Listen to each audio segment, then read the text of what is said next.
Hi everyone, and welcome to Docue Digest, where we break down a particular legal topic into bite-sized pieces. On the menu today are asset sales and share sales and the main differences between them. We'll also talk about the legal documents that you need for each type of sale and how Docue can help with that. I'm Heather Stark, Senior Legal Counsel at Docue UK, and joining me today is my colleague Ashley. Hi, I'm Ashley, Legal Counsel at Docue UK. Okay, so let's start with the basics. What exactly is an asset sale? So, an asset sale is a way in which a buyer can purchase particular assets of a business and can choose exactly which assets and liabilities it wishes to purchase. This means that the buyer can be selective about the assets it's acquiring and the risks it'll be taking on. Assets means things like equipment, stock, employees, intellectual property rights, software, and contracts. With an asset sale, not all assets and liabilities of a business have to be transferred to the buyer. So the seller remains the owner of, and therefore liable for, the assets and liabilities that don't transfer to the buyer. Asset sales are sometimes also referred to as business sales or business transfers. Okay, great. So it sounds like asset sales can be beneficial for both the buyer and the seller. For the seller, it allows them to sell off specific parts of their business while retaining ownership of the remaining assets. That could be advantageous if the company wants to offload non-core assets or if they're facing financial difficulties and need to raise capital. On the other hand, for the buyer, asset sales can be an attractive option because by purchasing select assets instead of the entire company, the buyer can avoid taking on certain liabilities, debts, or legal obligations that might be associated with the target company. Exactly. And an example of an asset sale in practice could be if a business has multiple products or service lines and only one of those products or service lines is being sold. An asset sale would allow all staff, equipment, inventory, and intellectual property rights associated with that particular product or service line to be sold, whilst all other assets remain with the seller in the business. So that's an asset sale. But what's a share sale, Ashley?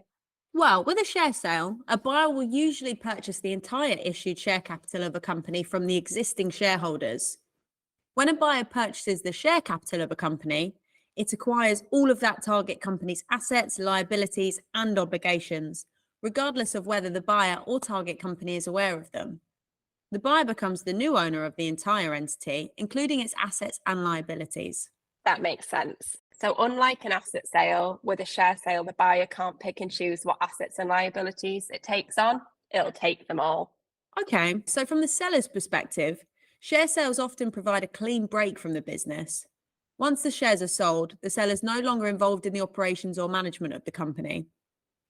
What are the other differences between asset sales and share sales? Well, in terms of the transaction itself, asset sales generally progress more quickly than share sales. Due diligence is only carried out on the assets being acquired, such as examining contracts, titles, and financial records relevant to those specific assets. In comparison with share sales, due diligence is carried out on the entire company, assessing its complete assets, liabilities, financials, contracts, litigation history, and other aspects. That's a longer process. Are there any other differences?